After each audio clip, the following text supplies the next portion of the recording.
setiap orang ingin hidupnya ini lebih bahagia ya, hidupnya enak, hidupnya tidak susah, hidupnya lebih hoki, lebih beruntung gitu ya.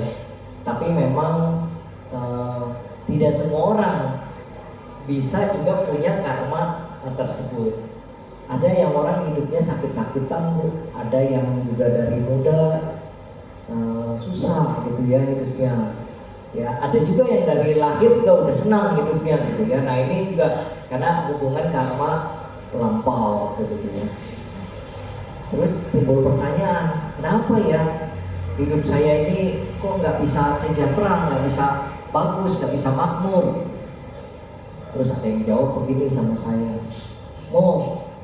mungkin sionya salah, sionya jelek.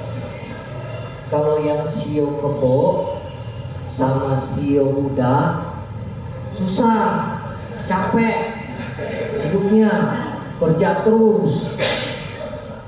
Bapak Ibu Romo nih, kalau saya dengar jawaban itu saya bilang, wah kalau gitu yang sio babi paling enak.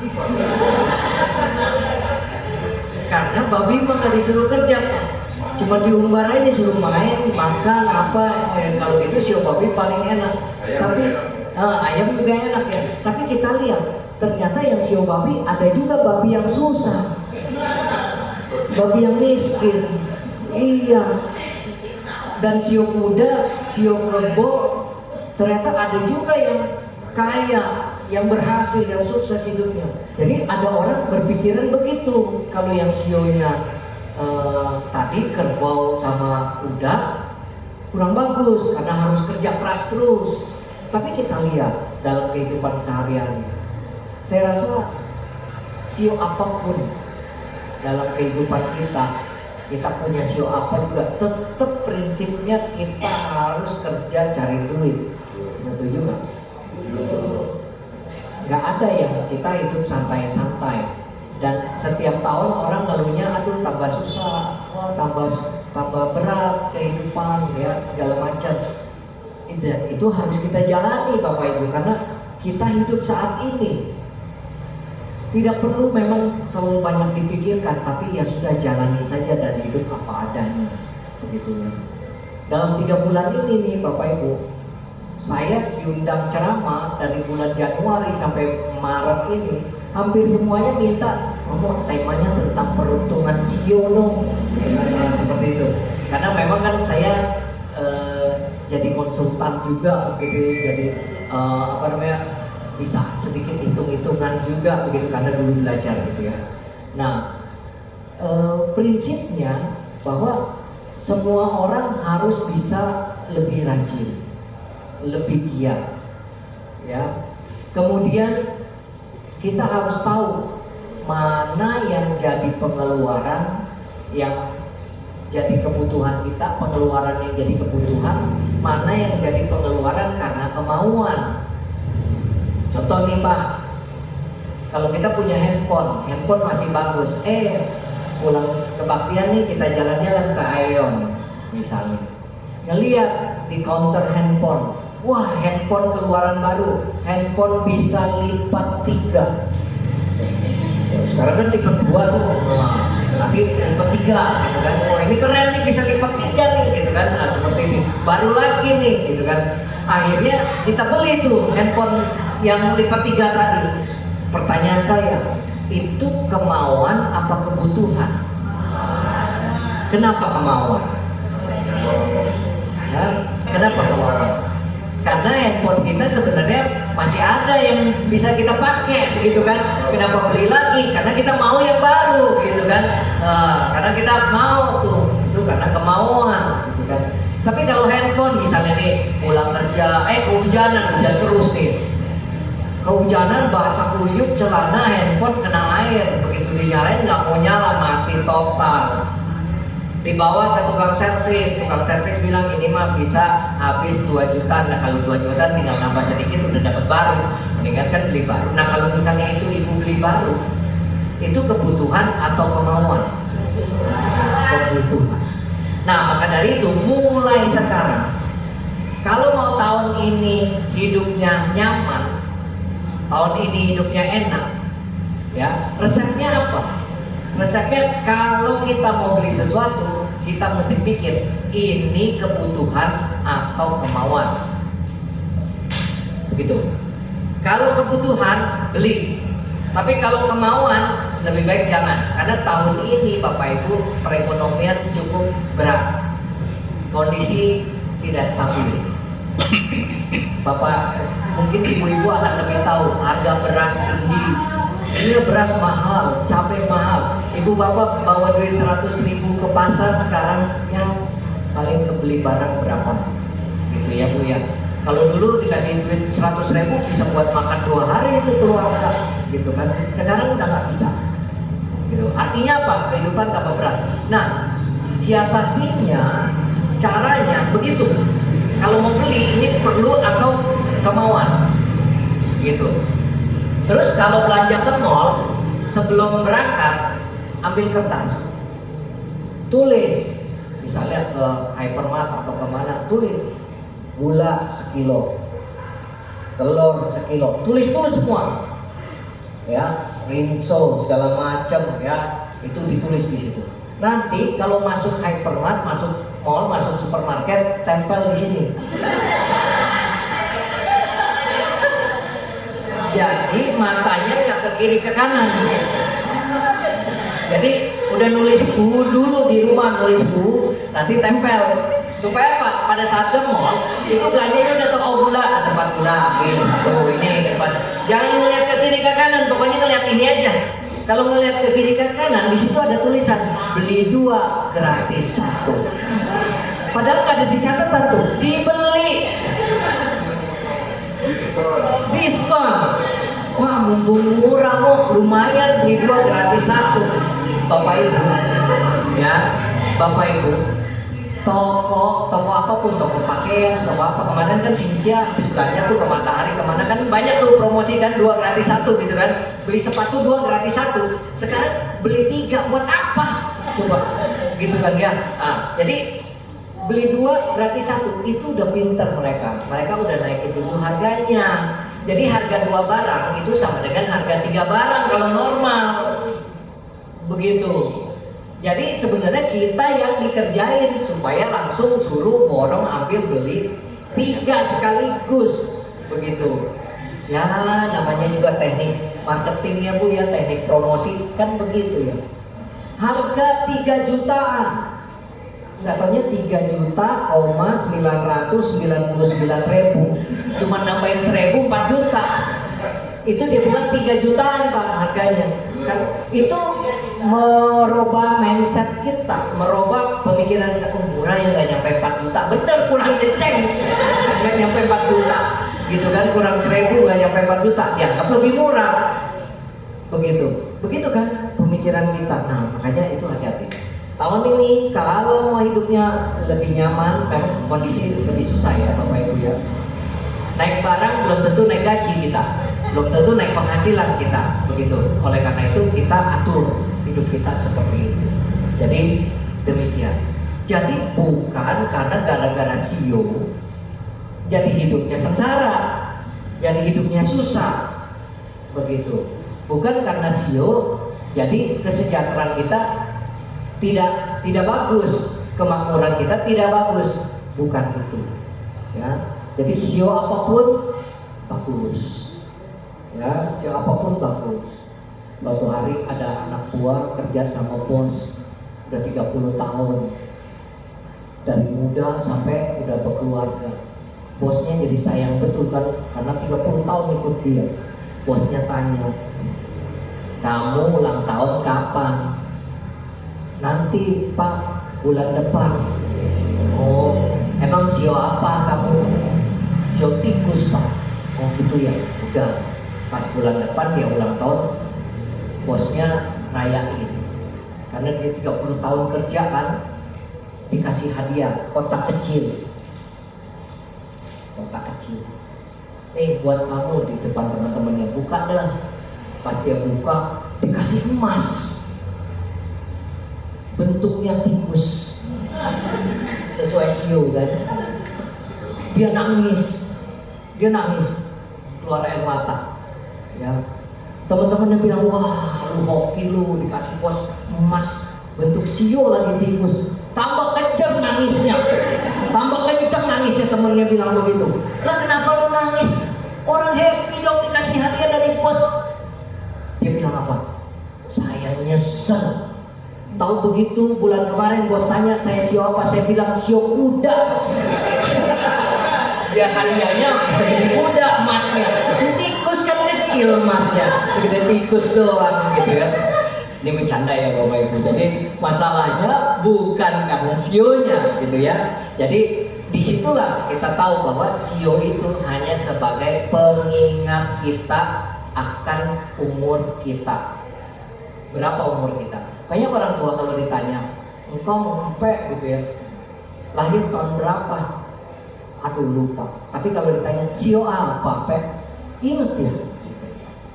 Tapi kalau tahunnya nggak ingat. Nah, kalau dikasih tahu sionya, bisa kita hitung nggak umurnya? Bisa. Nah, itu kehebatan leluhur orang Tionghoa. Jadi sio itu sebagai pengingat karena simbol.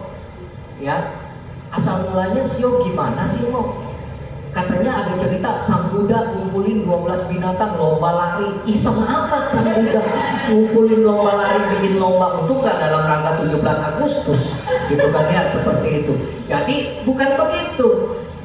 Perhitungan sio Bapak Ibu itu adalah perhitungan astrologi atau perbintangan orang Tionghoa.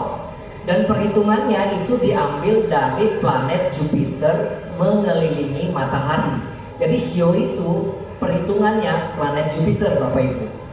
Makanya planet Jupiter sekali muter ngelilingin matahari kembali ke titiknya lagi yang semula itu 12 tahun. Makanya Bapak Ibu kalau dia putar mulai 12 tahun kemudian maka dia ketemu di sionya yang sama lagi. Begitu kan? Nih sio hari ini nih sio Liong misalnya nih ya. 12 tahun lagi sio apa? Liong lagi. Planet Jupiternya kembali ke titik semula lagi. Itu diperhatikan oleh dulu orang-orang astronomi, astrologi orang Tionghoa diperhatikan tuh ilmu perbintangan gitu. Nah tiap tahun dia berubah dan kembali lagi ke titik semula setelah 12 tahun. Makanya itu dijadikan sebagai perhitungan pergantian umur, pergantian sio begitu. Makanya Bapak Ibu pergantian sio dengan pergantian tahun itu sedikit berbeda.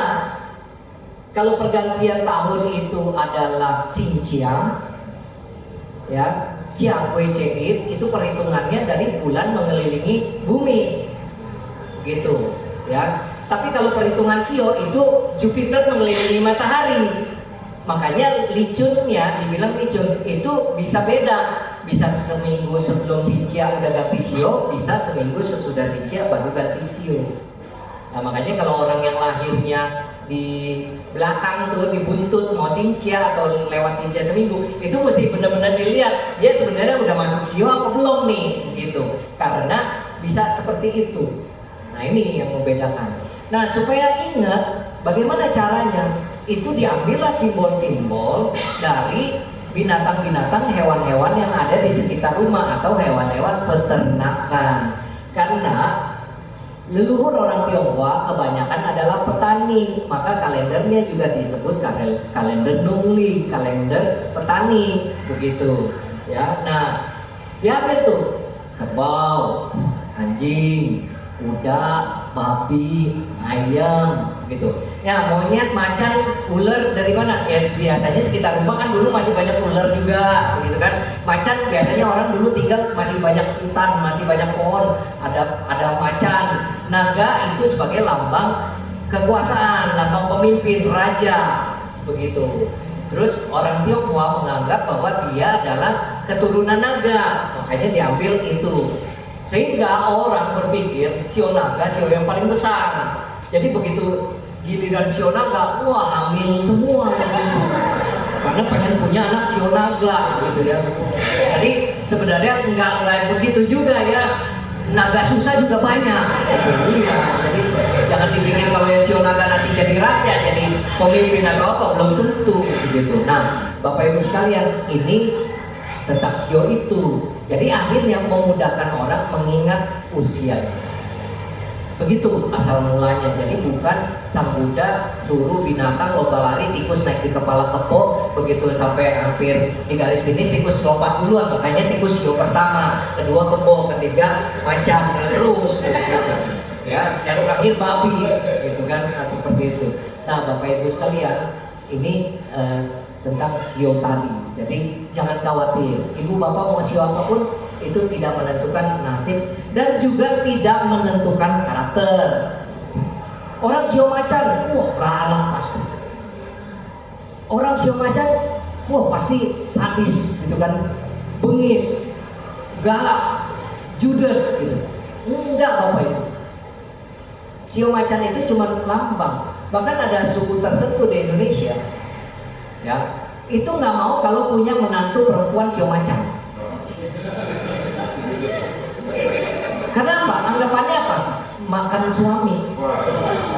Suami mati duluan. Suaminya bisa mati muda kalau kawin sama dia. Itu ada suku tertentu, suku etnis Tionghoa di Indonesia begitu. Dia nggak mau kalau istri sio macan. Gitu kan. Nah, Bapak Ibu sekalian, pernah kejadian juga gitu. Teman calonnya sio macan. Dia nanya, wah, kalau nggak bisa kawin gimana? Udah saling cinta, ya ngomong gimana tuh caranya? Udah supaya nggak sama-sama ribut, win-win solution aja. Kalau ditanya bilang sio kelinci, ya macan kan sama kelinci beda setahun nggak kelihatan gitu kan, nah, seperti itu. Bilang sio kelinci gitu kan. Tapi setelah punya cucu mah, akhirnya mamanya tahu gitu ya, karena di surat lahir kan ada tuh ya keterangan ibu apa akte lahir apa. Nah, mamanya tahu ya udah ada cucu mah udah beda cerita gitu dan ini. Dia tanya saya, bener gak tuh Romo kalau itu bisa mati itu suaminya? Saya bilang, kalau kamu kawin sama macan betina bener, seminggu dah kamu habis dah. Saya bilang gitu, mati dah, iya beres dah semua. Kalau kawinnya sama macan perempuan, beneran macan perempuan ya, bukan sio macan. Jadi bukan seperti itu ya Bapak Ibu ya. Jadi jangan khawatir nih kalau masih ada pemikiran yang kayak begitu. Romo, anak saya mah sionya sio kecil. Jadi nasibnya juga kurang begitu bagus. Sio kecil apa tuh? Tikus, kelinci, itu sio kecil dibilangnya tuh. Nah, katanya nasibnya kurang bagus. Sio yang gede nasibnya lebih bagus. Tidak seperti itu. Tidak seperti itu ya Bapak Ibu. Terus apa dong yang bikin orang hidupnya nggak beruntung? Dijawab lagi, ada yang jawab lagi. Tanggal lahirnya salah, mau pejinya jelek. Tulangnya tulang miskin. Cilacak dah. Ya, ini langsak. Apalagi lahir tanggal 4 bulan 4 2004. 4 semua. Semua ya, mati semua. Sampai hotel, mall nggak ada lantai 4. Apartemen hilang lantai 4-nya. Sebenarnya itu mah ngebohongin diri sendiri sebenarnya. Kalau ada lantai 3, terus lantai 4 nggak ada lantai 5. Nah sekarang lantai 5-nya nangkring di mana kalau nggak ada lantai 4? Begitu kan? Akhirnya di kamuflase 3 langsung 5, padahal 5 itu 4 gitu kan? Ya itu sebetulnya hanya persamaan bunyi. Ya, si itu mati gitu kan, persamaan bunyi. Jadi nganggap ini jelek nih sama bunyinya gitu kan. Akhirnya dianggap seperti itu. Padahal kalau sebetulnya penomoran istilah 1 sampai 10 itu ada angka yang tidak beruntung, angka yang selalu membawa sial, leluhur kita pasti hilangin. Betul nggak? Nggak mungkin tetap ada angka 4 gitu kan. Karena apa? Itu hanya persamaan bunyi saja. Jadi jangan disugesti. Nanti beli mobil, begitu datang keluar nomor platnya 4, wah jelek nih, disugesti. Tiap kali nyetir, tiap kali bawa kendaraan jelek, mati. Mestinya matinya umur 60, kocak udah mati. Karena apa? Udah disugesti terus gitu pikirannya ya. Dipikirkan terus mati begitu. Karena pikiran itu membentuk karma loh Pak. Iya, bisa membuat kita jadi kejadian. Makanya nggak boleh pikiran jelek tuh. Naik pesawat, udah kalau jatuh gimana ya? Pikirannya jelek, nggak boleh. gitu kan. Justru kita harus berdoa semoga kita semua satu pesawat bisa selamat sampai tujuan. Gak boleh pikiran jelek gitu ya. Nah itu Bapak Ibu sekalian. Jadi itu yang membuat bahwa karakter orang itu bukan dari sionya ya. Malah kalau saya ditanya, oh kalau pengalaman lihat tanggal lahir itu orang yang galak itu yang bagaimana? Biasanya orang yang galak itu lahirnya antara jam 11 malam sampai jam 1 pagi. Itu orang yang galak, orangnya cocok jadi pemimpin, cocok jadi bos, istilahnya begitu ya. Nah itu dia. Jadi bukan itu, justru jamnya jam apa tuh? Jam tikus justru. Jam tikus gitu. Jadi Bapak Ibu sekalian, jadi sio tidak menentukan karakter. Jadi kalau punya anak sio monyet, wah nggak bisa diem dong, lompat sana lompat itu. Kalau beneran ibu punya anak monyet, itu bener gitu ya. Kalau bapak punya anak monyet itu bener gitu. Kalau kayak gitu, udah mesti beli rantai itu mas, diikat gitu ya. Tapi kalau si anak sio monyet, enggak Bapak Ibu ya, enggak seperti itu. Baik, tadi tanggal lahirnya salah. Ya, jadi jamnya salah, gitu. Apanya salah? Tidak. Banyak kok orang kalau dia konsultasi PJ gitu ya, pace, itu saya lihat, begitu saya lihat sebetulnya orangnya di pacenya biasa aja, tapi kok bisa kaya ya? Nah, tapi ada orang yang pacenya bagus sekali, bisa kaya, bisa sukses besar, tapi kok susah? Ada juga. Nah itu biasanya dari tanya jawab, konsultasi. Kenapa?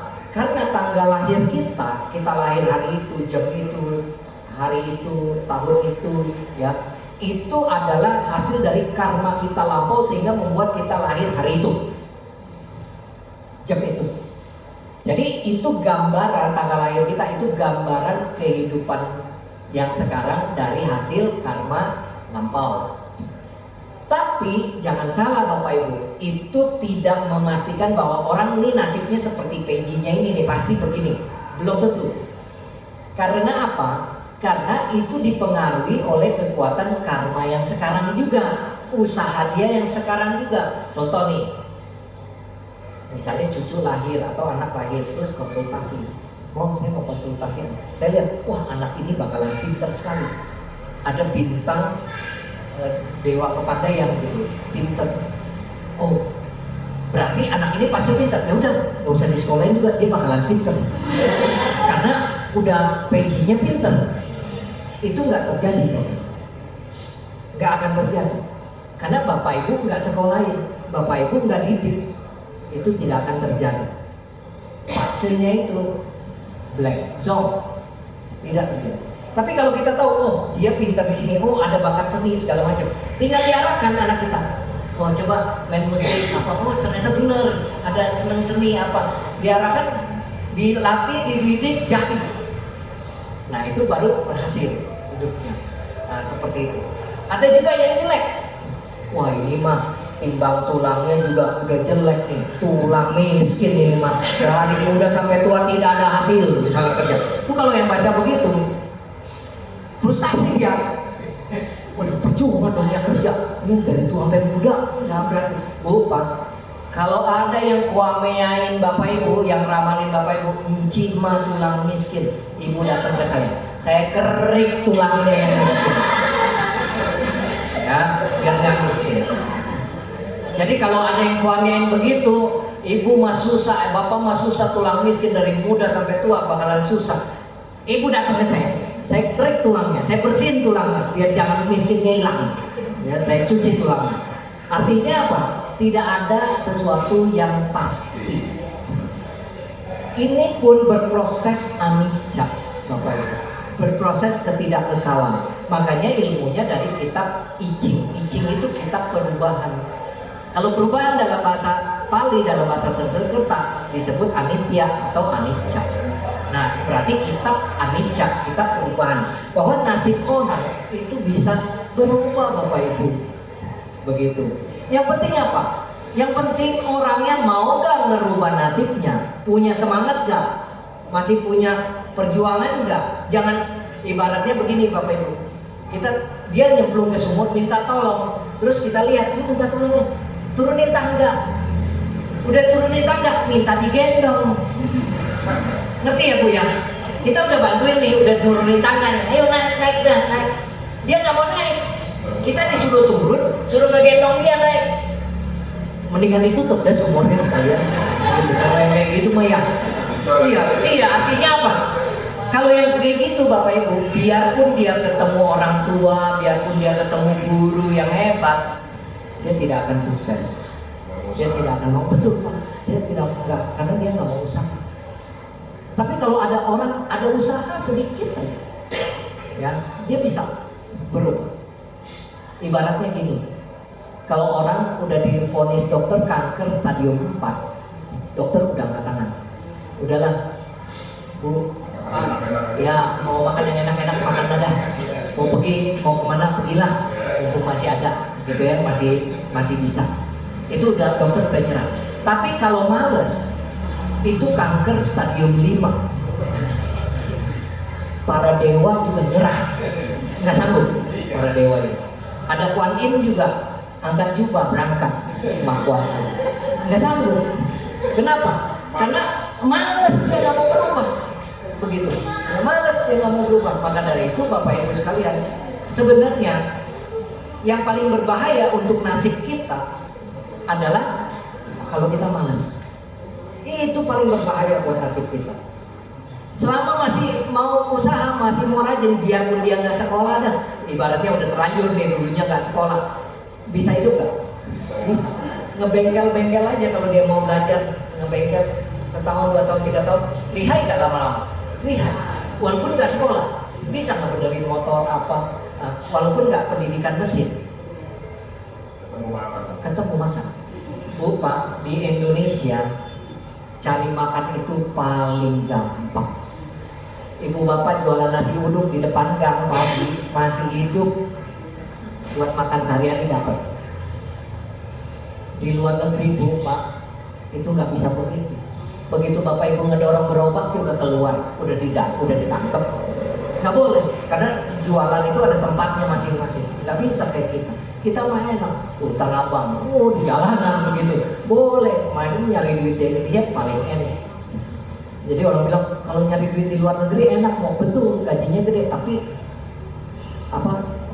kehidupan di sana juga tinggi biaya hidupnya, gitu.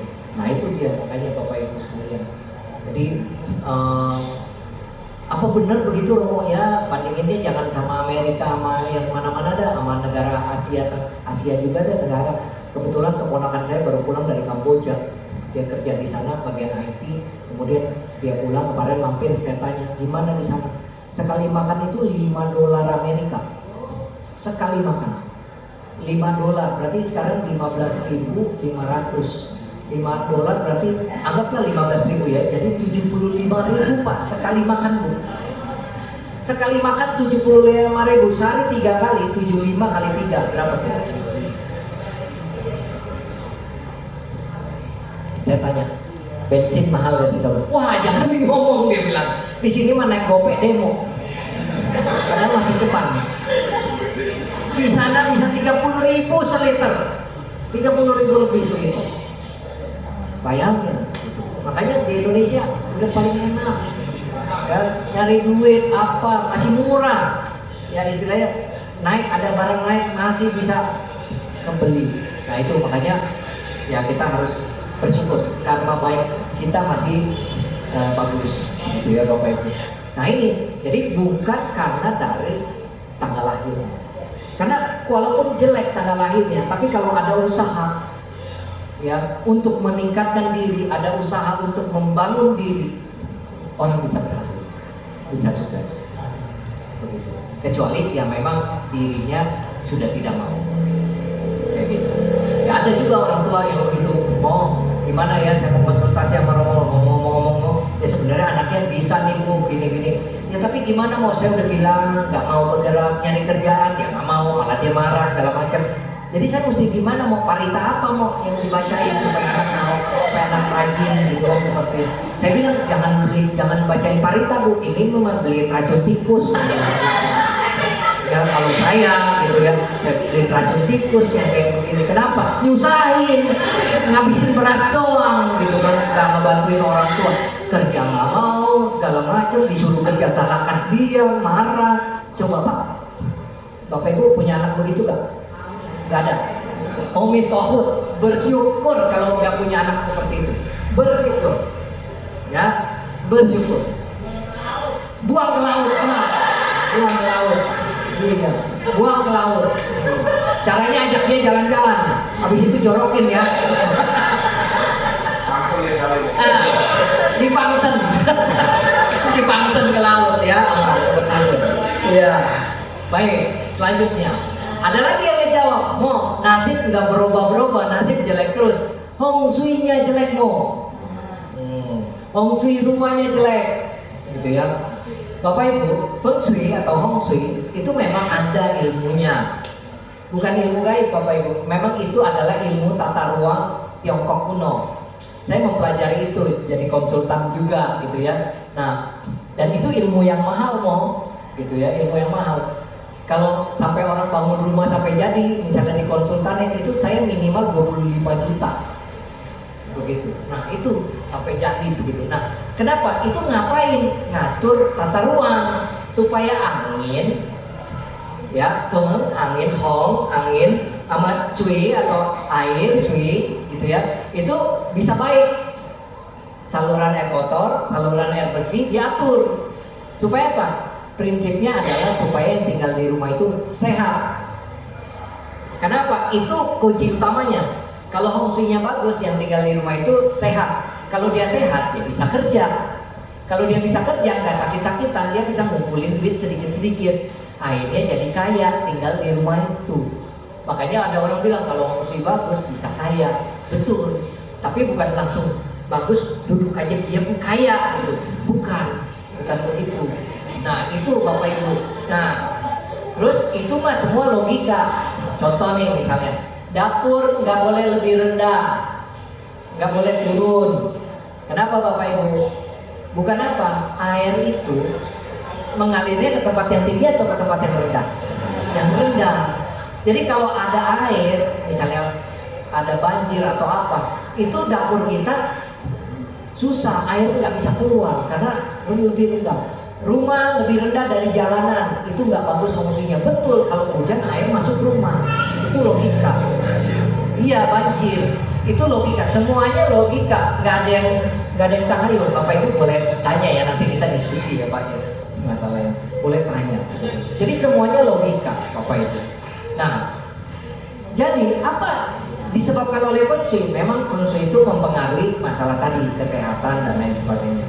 Contoh misalnya, mau punya toko, dulu tokonya rame, sekarang tokonya sepi. Ternyata apa? Tokonya dulu di depannya nggak ada jalan layang.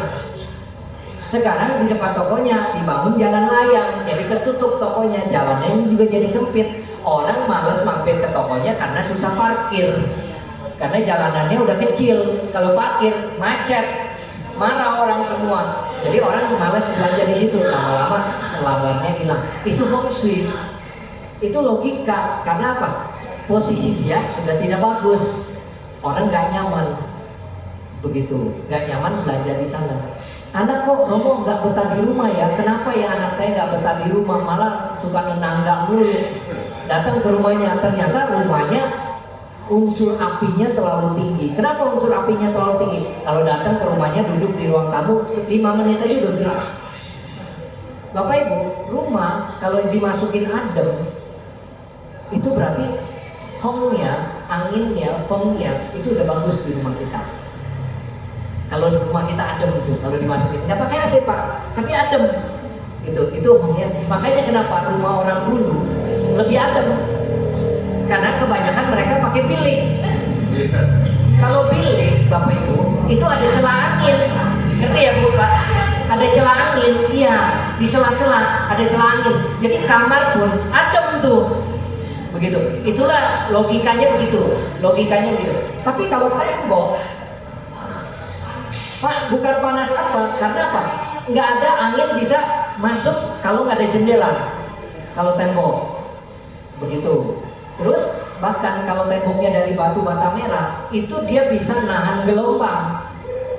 Signal handphone itu bisa lemah di rumah yang dinding bata merah gitu. Karena bata merah lebih rapat, Bu. Dia kan padat kalau bata merah. Kalau yang sekarang apa itu? Hebel kosong tengahnya, itu lebih gampang gitu, lebih gampang ditembus. Nah itu Bapak Ibu sekalian, ini logika. Cuman memang Bapak Ibu sekalian, nah Hong Shui ini tadi begitu dia panas di rumah nggak betah, yang mendingan duduk di luar. Logikanya begitu, ya. Terus kalau panas, apa yang jadi perasaan kita? Emosinya lebih tinggi, Pak. Kalau kita gerak panas. Tapi kalau kita adem, emosi kita lebih sabar. Misalnya contoh deh, nih kalau ini ruang kebaktian nggak ada AC, nggak ada kipas, nggak ada apa. Coba deh dengerin saya ceramah setengah jam. Emosi nggak? Emosi. Paling nggak Bapak Ibu udah begini dulu. Begitu. Iya, itu logika. Fungsi begitu. Makanya diatur supaya apinya berkurang, tambahin unsur air, AC. AC itu mengandung unsur air. Kipas itu membawa angin itu mengandung unsur air. Nah, seperti itu, makanya jadi lebih adem. Logikanya di situ Bapak Ibu.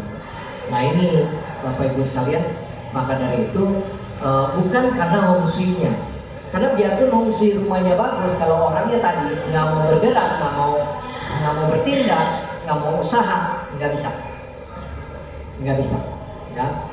Oh kalau gitu mau udah dah, jalan satu-satunya mah banyak sembahyang aja udah. Kalau banyak sembahyang pasti nanti dikasih jalan sama Sinteng, dikasih jalan sama para dewa, gitu kan. Kalau masalah karena sembahyang orang bisa berubah nasib, tentu kita mau semua bisa sembahyang rajin tentu, ya. Sembahyang itu bukan tujuannya untuk seperti itu, ya. Tetap usaha ada, berdoa itu ada. Dengan tujuan apa? Ada karma baik, pertolongan para dewa dari kita berbuat baik. Kita kan setiap kali melakukan kebaikan kan kita baca apa? Etawata, Patidana, gitu ya. Kita limpahkan kepada para leluhur, para dewa. Para dewa itu kalau dilimpahkan juga merasa senang karena dibagi kebaikan sama kita. Dia juga memberkahi kita.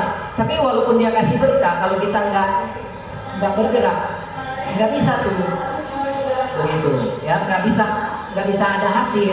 Contoh misalnya, Bapak Ibu sales, ya habis kebaktian para dewa berkah nih, wah, pokoknya minggu ini bakalan dapat orderan banyak nih. Tapi kita habis dari kantor absen, pulang ke rumah tidur, nanti pulang lagi absen lagi ke kantor. Yang penting kan absen gitu kan, nyari ordernya nggak giat, kagak. Itu 1 minggu itu lewat tuh, hal yang baiknya lewat, begitu. Dan yang salah juga, perbuatan baik dari sembahyang, dari berbuat baik itu bukan gak ada hasil. Contoh nih, ibu mau pergi kemana gitu ya, tiba-tiba pas mau pergi, motor kena paku, baru jalan keluar gang motor kena paku, bocor. Itu jangan langsung ibu bilang, aduh hari ini jelek amat. Belum tentu. Bisa terjadi kalau kita nggak bocor ban, bisa kecelakaan di depan jalan raya. Begitu, itu bisa begitu. Makanya ada karma baik yang melindungi gitu. Jadi sesuatu yang terjadi sama kita, bagus atau jelek, itu bagian karma kita. Jadi kalau terjadinya jelek, belum tentu itu jelek, sebenarnya jelek. Bisa ya ada, mestinya dia kecelakaan sampai patah tulang, nggak taunya cuma kepleset di depan, jatuh keseleo doang, diurut. Tapi tetap karmanya ada, berbuat, tapi jadi lebih ringan. Nah seperti itu. Itu bapak itu nggak pernah kebaktian, nggak pernah sembahyang, kaya umum. Dia nggak pernah kebaktian. Kalau mau diajak kebaktian juga dia nggak sempet dah. Kaya. Saya yang rajin kebaktian, rajin berdana, gitu ya, kerja susah, gitu kan. Bapak Ibu jangan salah. Kita kebaktian ini adalah tujuannya memberi makan rohani kita, bukan jasmani kita. Kenapa? Maklum Bu, Pak, dalam hidup namanya orang hidup, ada susah, ada senang, gitu ya.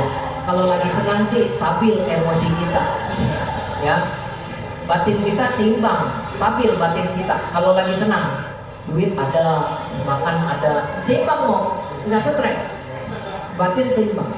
Kalau lagi itu, bener gak Cin? Kalau ada duit, nggak ciong sama suami, nggak ciong sama suami. Tapi begitu udah nggak ada duit, ciong.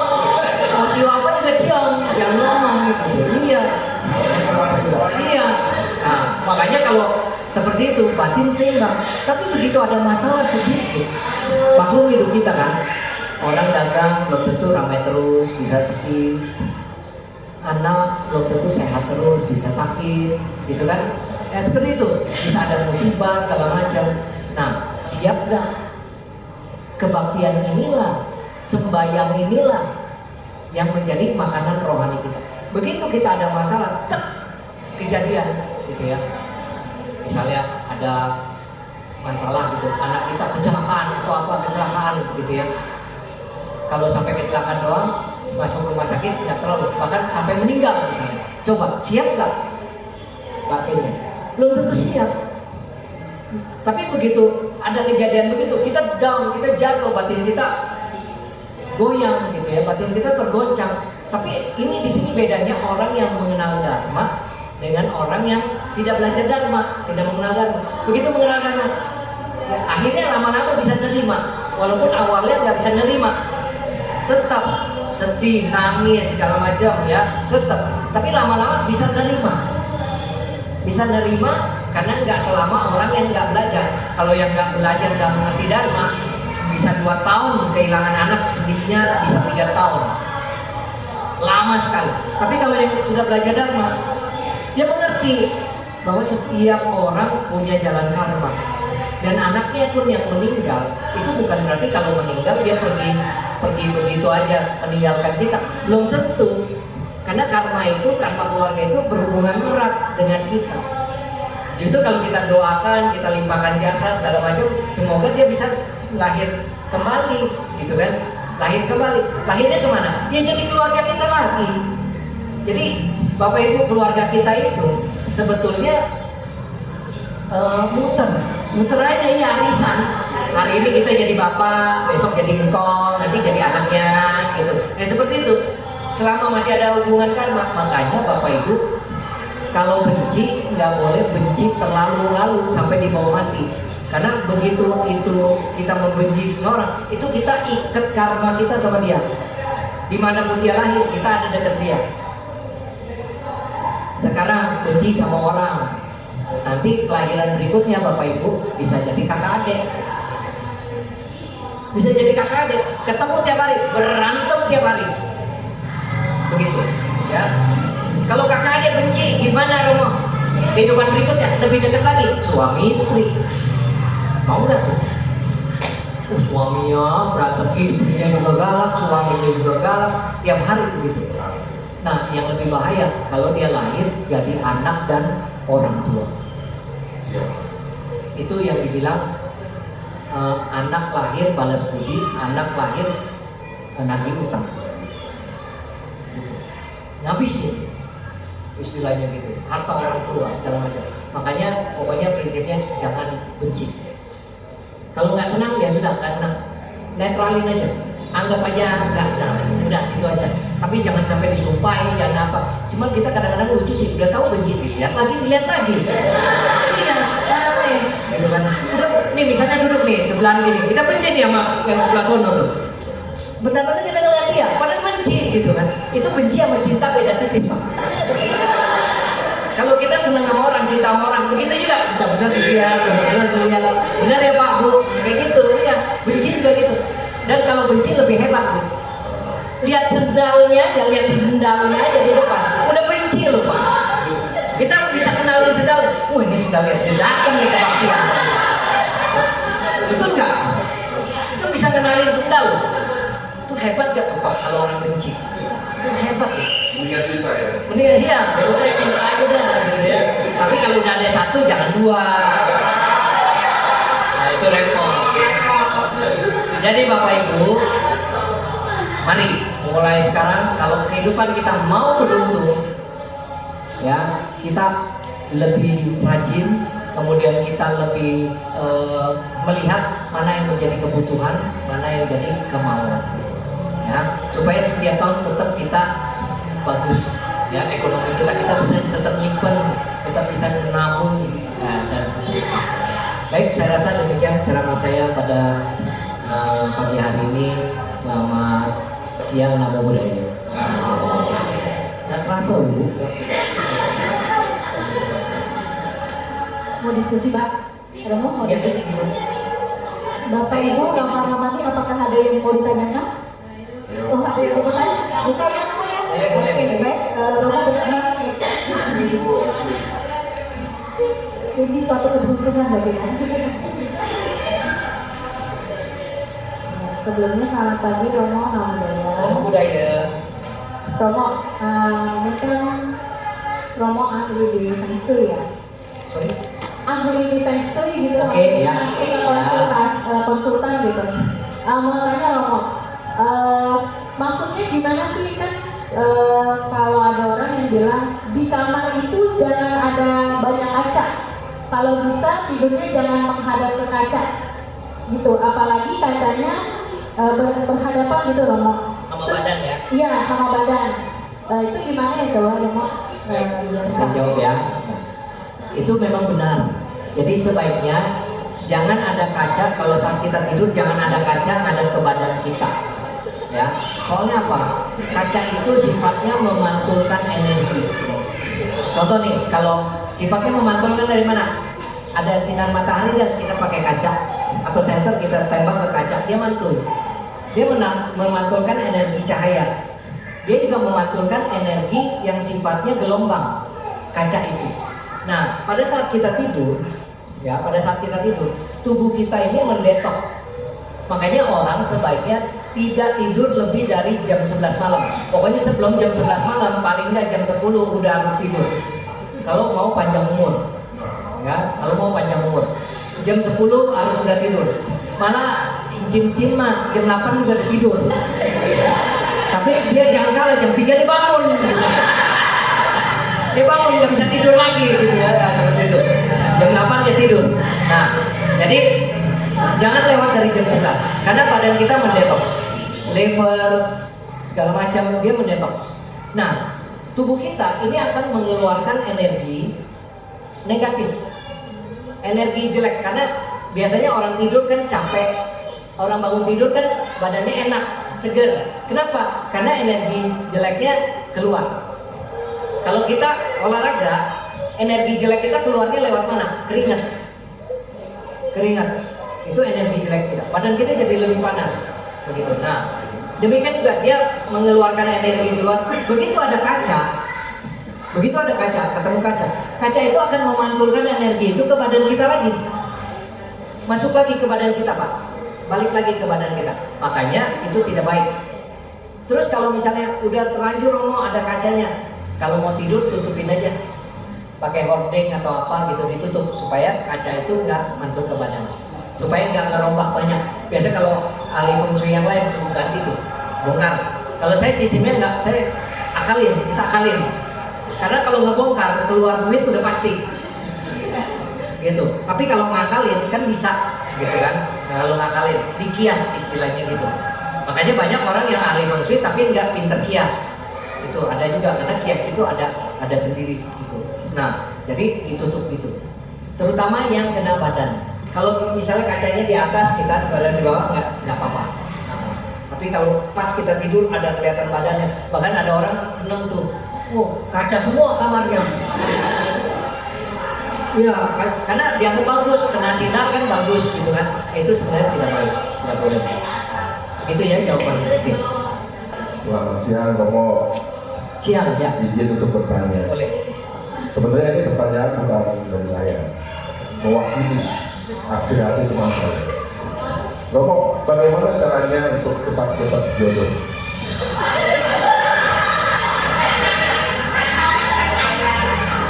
Ya, itu aja Romo, terima kasih. Simpel ya Romo. Simpel ya. Pertanyaannya simpel tapi susah nih. Nah, yang begini ya. Biasanya memang setiap orang itu punya karma jodoh. Setiap orang, kecuali ada beberapa orang di pacenya atau di paginya tanggal lahir akan kelihatan bahwa dia susah punya jodoh karena dia punya bintang hidup menyendiri atau bintang pernah hidup jadi biku atau bikuni. Itu kelihatan, itu ada.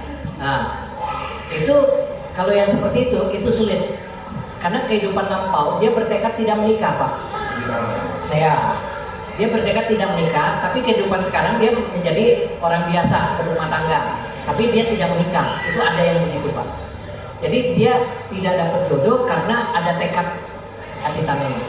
Ada juga ibu-ibu mungkin kehidupan lampaunya dia menikah, dapat suaminya sering nyiksa, sering apa, akhirnya dia bilang begini, lah tahu begini mah nggak kawin, nah tahu begini mah nggak menikah.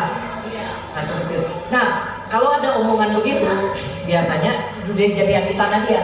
Kehidupan mendatang biasanya dia tidak menikah, susah dapat jodoh, tidak kawin.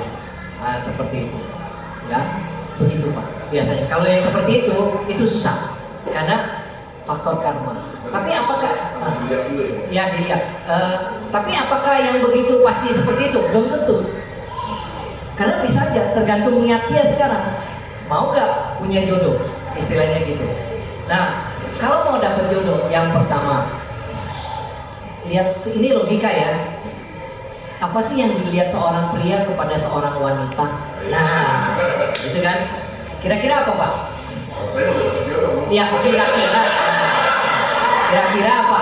Nah, kalau seorang pria lihat wanita, kira-kira apa yang dilihat? Cantik. Artinya apa? Cantik atau ganteng? Artinya apa? Penampilan luarmu perbaiki.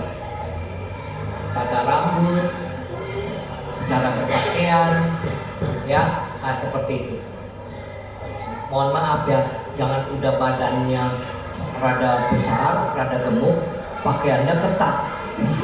Itu kayak ngelihat buras.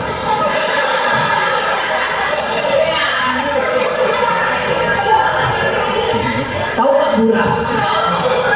Petet semua gitu ya. Jadi itu bukannya cantik kalau yang seperti itu. Iya. Jadi kalau lihat buras Pak, tapi bentuknya gede gitu. Ya seperti itu.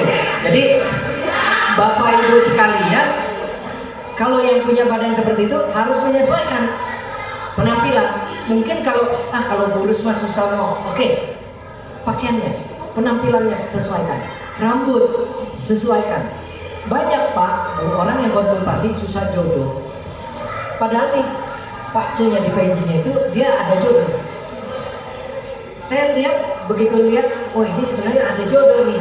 Tapi kok bisa gak dapet jodoh, udah umur 30. Orangnya juga lumayan gak jelek amat, ada usaha segala macam. Saya bilang, ini kita jangan lihat ini, nggak usah dilihat PJ-nya. Udah, saya ngomong sama kamu aja nih, saya kasih tahu, jangan berisiko. Rambut jangan kayak cek-cek dicepak begitu. Karena dulu dari kecil papanya sering motongin rambutnya dicepak. Model kayak dulu tau ya, kayak dulu dicepak. Udah gitu dia pakai kacamata lagi, udah bener. Terus pakaiannya di modelinnya pakaian kemeja tangan panjang, bener-bener kayak bukan usia dia gitu. Ngerti ya Pak? Jadi kayak orang tua. Pakaiannya pakaian bahan gitu, celananya celana bahan. Udah bener-bener kayak orang tua.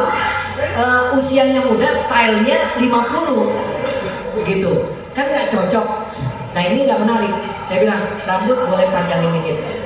Saya bilang rambut panjangin dikit. Kalau bisa belah tengah. Kalau zaman dulu kan masih sering belah tengah tuh begitu. Nah kalau bisa belah tengah lagi, model tuh waktu dulu. Nah seperti itu, belah tengah gitu kan.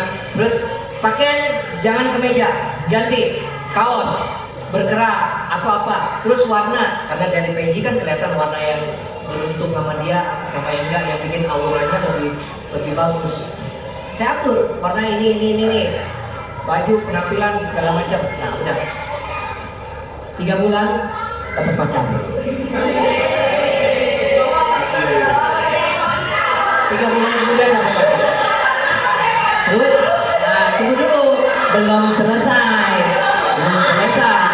Bukan cuma penampilan, itu baru yang pertama loh. Karena yang dilihat pertama. Begitu udah dilihat, ketemu ngobrol, ngapain deket-deket? Deket-deket, sedang sama gua, suka gua. Kalau kayak gitu mundur. Artinya apa? Judas. Mulut jaga. Banyak orang cantik begitu kena ngomong pedes, sakit hati orang mundur. Banyak yang cantik dan susah dapet jodoh, justru yang biasa-biasa mukanya pada kawin duluan. Benar, ini benar nih umum. Kenapa? Kok cantik dia nggak dapet jodoh? Setelah wawancara, setelah ketemu, makanya kalau saya konsultasi itu saya lihat orangnya bawa. Orangnya bawa. Karena saya mau lihat. Karena kalau secara PJ itu belum tentu ketahuan, karena PJ kan nggak bisa ngomong. Gitu. Tapi begitu dia ngomong, wah tahu. Itu ya, jadi mulut. Ucapan Ramatama, makanya di dalam Manggala Sutta ucapan Ramatama adalah berkah utama. Berkah utama bisa mendatangkan rezeki, bisa mendatangkan jodoh yang buat belum punya jodoh, gitu ya. Jadi mulut jaga. Terus jangan kebiasaan, maaf ya, nyablak. Tau gak nyablak? Asal ngejeblak, itu juga nggak bagus. Mau cowok mau cewek itu pasti nggak bagus. Kalau ngomong, wah jangan. Nggak galak, tapi ngomongnya begitu. Atur. Ini bagi yang susah dapet jodoh nih ya, yang belum dapet jodoh ini, bagi sharing pengalaman nih. Jadi begitu, mulut. Terus kedua, ya, perhatikan apa yang bau dari kita. Orang ganteng, bau badannya minta ampun. Ada kan? Ada kan? Jangankan orang, setan juga ogah gitu. Makanya Bapak Ibu, orang yang bau ketek nggak pernah kemasukan, nggak pernah kesurupan. Setan nggak mau, nggak sanggup, nggak sanggup. Dekat aja nggak sanggup, apalagi masuk ke badannya. Nggak sanggup, gitu. Makanya nggak ada orang yang bau ketek kesurupan, nggak ada. Gitu ya. Nah itu bau badan. Perhatikan. Syukur kalau ada teman baik berani ngomong. Lu pakai ini dong, deodoran atau apa. Nah seperti itu. Itu turutin. Jangan tersinggung kalau orang ngomong sama ini bau mulut. Tanpa kita sadari loh itu. Kita suka bau mulut. Nah itu, kalau teman kasih tahu, oh kita tahu, oh berarti kita harus sering kumur-kumur dan lain sebagainya. Itu jaga baik-baik, ya. Itu udah 3 nih, ya. Jadi berat tuh, mau dapet jodoh berat nih. Iya. Pertanyaannya Bapak yang mau ini, ya. Mungkin Bapak tinggal sampein, gitu ya. Ya, jadi itu. Terus yang keempat, tingkah laku. Tingkah laku, etika, sopan santun.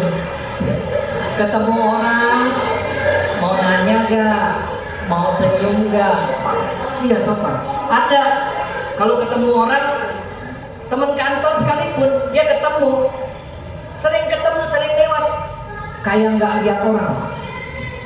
Kalau saya sih udah biasa, karena apa? Saya berpikir nggak apa-apa, itu pendidikan rumah. Karena anak yang seperti itu, didikan orang tuanya seperti itu biasanya, gitu. Tapi anak yang sering cek gitu ya, yang receh orang bilang gitu ya, yang sering nanya, itu juga pendidikan rumah. Makanya biasakan ya Bapak Ibu, anak-anak cucu begitu, nyapa, begitu nyapa, itu begitu. Ya, jadi Bapak Ibu sekalian itu penting, saudara-saudara, tingkah laku. Yang nggak bisa, saya agak berat kalau misalnya, oh ini kamu konsultasi cari jodoh. Tingkahnya kalau cewek tomboy, kalau cowok kayak banci. Nanti ya, nah itu susah, agak susah cariin pasangannya. Karena yang cowok merasa, ini mah gak bener gitu kan, ini mah ini gitu kan, kayak cowok banget gitu kan. Nah itu tingkah, perhatikan ya. Kalau yang lain dari itu bisa. Setiap orang ada masanya. Kalau misalnya udah 30-an pun bisa dilihat kapan dia bisa dapat ada ketemu jodohnya. Nah kalau yang seperti itu mesti dibantu, dikenalin, dicesauin. Kalau orang dulu kan diamprokin, bilang gitu. diamprokin kalau orang dulu mah begitu ya. Nah itu yang seperti itu Bapak Ibu sekalian. Jadi demikian, sama bersosialisasi ya, jangan cuma di kamar aja, nggak mau sosialisasi ke wihara, nggak mau berteman, nggak ada, itu susah ya, kecuali tadi diamprokin udah pokoknya merem aja, begitu Cio tahu baru tahu mukanya gitu aja. Ya itu Pak jawabannya ya. Baik. Bisa juga bias. Begini Mo, kalau saya walaupun belajar itu, tapi saya tidak terlalu percaya yang begitu Mo, yang ritual-ritual seperti itu. Kenapa? Saya lebih percaya apa yang kita lakukan. Real. Apa yang kita lakukan. Contoh misalnya Ciong. Saya belajar itu Ciong, ya, ada sembahyang ngokui, tai sui, sembahyang apa gitu. Saya kurang begitu, bukan nggak percaya sama ini, tapi saya lebih senang. Ayo berdana, rajin berdana, sumbang pelita, wihara, sumbang lilin, sumbang apa, buat keperluan wihara. Itu kita melakukan karena baik. Sambil beradi tanah, semoga tahun ini saya bisa lewati dengan baik. Semoga para bahaya hilang. Semoga itu kan sama doa. Kayak gitu. Kalau saya lebih mengarahkan ke umat begitu Mo, walaupun saya belajar itu Mo, gitu. Bukannya nggak percaya gitu, ada yang percaya gitu ya silakan gitu kan. Ya yang sembahyang gitu. Kau juga akhirnya sama, mereka akhirnya berdana juga. Bayar kan itu sembahyang kan, bayar berdana. Prinsipnya adalah tadi berbuat baik Mo, berdana itu. Cuman kita bisa kemas dengan cara yang lebih bagus. Dan kalau anak muda sekarang ngokui, sembahyang 5 setan. Kalau yang nggak ngerti, kok setan disembayangin gitu, kok memuja setan gitu kan. Sedangkan di kita ada puja niana, etan mengalam utama gitu kan. Nah seperti itu, begitu sih Mo. Ya kalau saya mendingan yang Ciong, pelita, pasang pelita, minyak, sumbang pelita, taruh aja. Kalau pelitanya kecil jangan udah penuh dituang juga gitu, biar kan taruh aja, nanti pengurus juga ngerti oh ini disumbang buat pelita minyak. Yang Ciong tahun ini yang Ciong naga, kambing, anjing, kerbau ya. Pak Jokowi lagi Ciong. Yang Ciong kerbau, yang Ciong kebunnya tahun ini yang jangan terlalu dengerin omongan orang. Pokoknya itu aja kalau mau hidupnya aman. Ya. Wah jadi nanya nih sih ya. Waduh nyesel juga saya nyebutnya. Baik. Mulai dari sio tikus. Ya, sio tikus. Ada sio tikus? Ada. Yang sio tikus tahun ini bagus. Yang cuma hati-hati ya, yang sio tikus ditipu orang sama kehilangan barang. Jadi naruh barang di kantor, di rumah apa, simpan baik-baik, hati-hati ya, tidak tipu orang. Terus kalau yang usahanya di bidang yang berbicara, yang tikus lagi bagus. Ya. Kemudian sio kebo berarti Ciong mulut omongan orang. Jadi yang sio kerbau tahun ini akan banyak terima omongan orang, diomongin orang. Terus yang sio macan tahun ini lagi sangat bagus. Semua bintang keberuntungan, bintang hoki, bintang duit itu semuanya ada di sio macan dan sio monyet. Ya, ibaratnya dia jualan arang aja dia bisa kaya tahun ini. Tapi jangan beneran jualan arang ya. Jangan laku gitu ya. Nah, ibaratnya begitu. Yang sio macan yang perlu hati-hati, yang pertama jangan ribut sama atasan karena ada bintang pecah gitu. Artinya kalau dia ribut sama atasan, pimpinan itu dia bisa jadi nasibnya jadi jelek malah. Itu saya pesen itu aja yang sio macan. Ada sio macan? Oh ya, yang kerja sama orang ya, yang kerja sama orang. Kalau ributnya sama teman kerja, itu paling diam-diaman sebulan. Tapi kalau ributnya sama bos, bulan itu terakhir kita di sini. Jadi itu. Terus yang sio macan ada berita duka cita tahun ini. Jadi jaga kesehatan yang usia tua, keluarga besar usia tua dijaga kesehatannya baik-baik. Ya, itu yang sio macan. Kemudian yang sio kelinci, ya, yang sio kelinci itu bagus tahun ini, ya. Tapi headline-nya itu jangan ribut sama teman kerja atau tim atau sama siapapun. Kalau dia ribut sama orang, dia bisa urusan hukum tahun ini, ya. Jadi yang sio kelinci juga hati-hati. Terus yang sio naga bagus, ya. Tahun ini juga bisa naik secara ekonominya, bisa beli properti baru. Yang sio naga ada ya, beli properti baru, ya. Properti baru bukan berarti beli rumah, beli mobil, beli apa, belum tentu. Beli panci baru juga properti baru tuh, panci baru. Iya. Ya. Siapa tahu panci bocor dan akhirnya beli baru, properti baru. Ya. Jadi jangan bikinnya tinggi-tinggi gitu ya. Nah seperti itu. Nah itu yang sio naga. Terus yang sio ular yang tahun ini juga cukup bagus, ya bagus juga. Tapi yang harus dijaga adalah kesehatannya, karena dia punya bintang pinggu itu bintang penyakit. Ya, dia bisa kena penyakit tahun ini. Yang sio ular jaga kesehatannya baik-baik tahun ini. Yang sio kuda juga lagi bagus, cukup bagus tahun ini ya. Gak seperti tahun kemarin, dia tahun ini lebih bagus. Bisa ada promosi jabatan juga kerjanya. Nah, terus ada gak sio kuda? Oh, ada ya. Nah, terus hati-hati pengeluaran yang nggak perlu. Nah itu saja ya headline-nya. Kemudian yang sio kambing kena siong ya.